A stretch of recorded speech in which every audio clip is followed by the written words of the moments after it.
David Formby, you're a transport consultant and a long time, I suppose, enthusiast, expert on the whole highways and transportation sector. You've also been behind the CIHT conference today, which is about managing transport in an uncertain world. What are the big uncertainties for you then? Well, there are a lot of them. There's uncertainty about economic growth in this country, uncertainty about where technology is going to take us, uncertainty about whether the skills are going to be available to do the things that need to be done in transport and planning and investment and getting things done on the ground. But we are trying in this conference to help people get to grips with this uncertainty. So, for example, we've got a really good session on infrastructure, going into depth about what we're going to do to grow the skills for the future.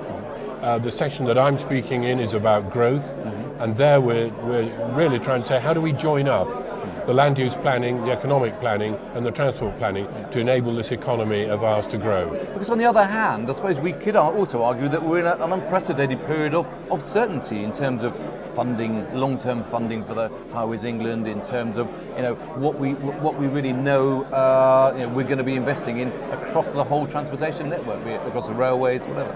Is that not the case?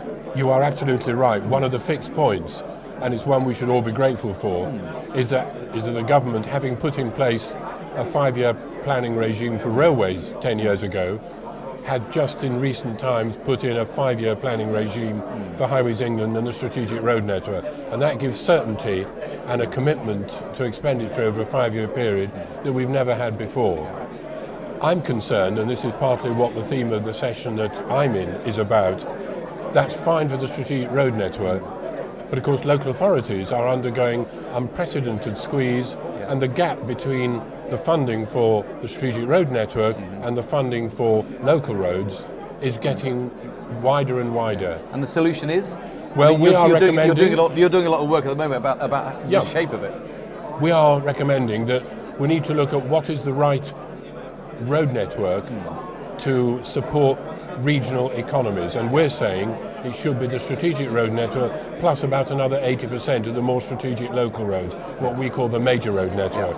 That's the one that, if it can be planned coherently, linked up with the spatial planning, linked up with the economic planning, can make sure that growth occurs not just in the powerhouses of London and Manchester and so on, but everywhere around the country, if they've got this improved governance and a better view of their strategic network. So achieving that basically means creating, I suppose, Transport for London type organisations all around the country. Yes, it doesn't have to be even quite as ambitious as that. The government has introduced this new idea of the subnational transport body, where a group of local authorities can apply to create an STB for their area, and give the STB the powers to do the strategic transport planning for their areas. And we're seeing that emerging in 3 or 4 places around the country already within days of this legislation taking effect. And Transport for the North, of course, is a very big example of one of these subnational transport bodies.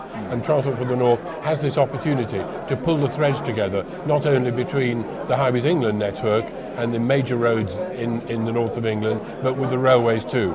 And so I do feel rightly optimistic that in spite of all the uncertainty, we are building better structures and better governance to actually join these things up for the future. And your report comes out in April time, something like that? No, our report is published in October. Okay.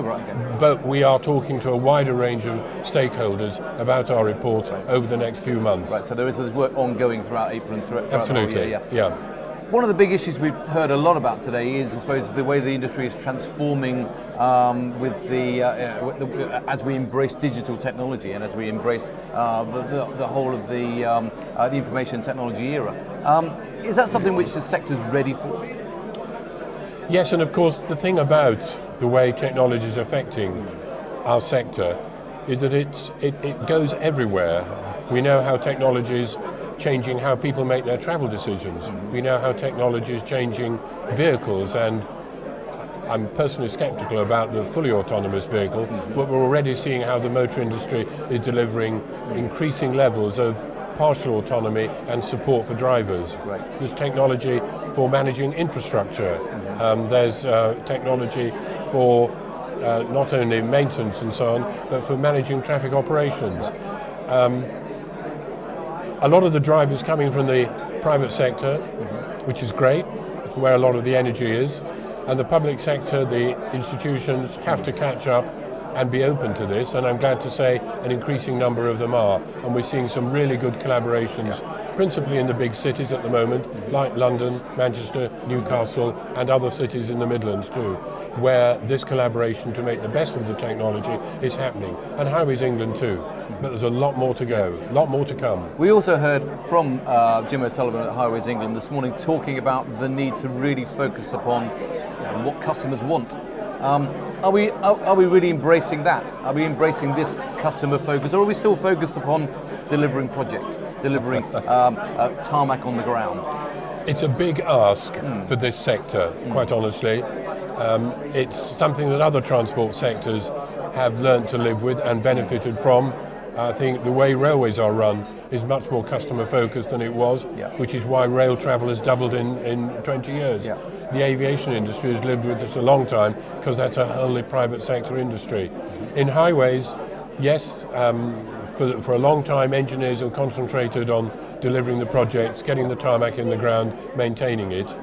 But there's a wind of change, not just through Highways England, but elsewhere in the sector that says, hey guys, we've actually got to understand what it is that our customers, that is the users of our road network, are really looking for. I think that's a great thing to do, but it'll take time to work through the entire culture. One of the many opportunities that are out there for this sector. David, thanks for joining us here today. Enjoy the rest of the conference. My pleasure, thank you. Thanks.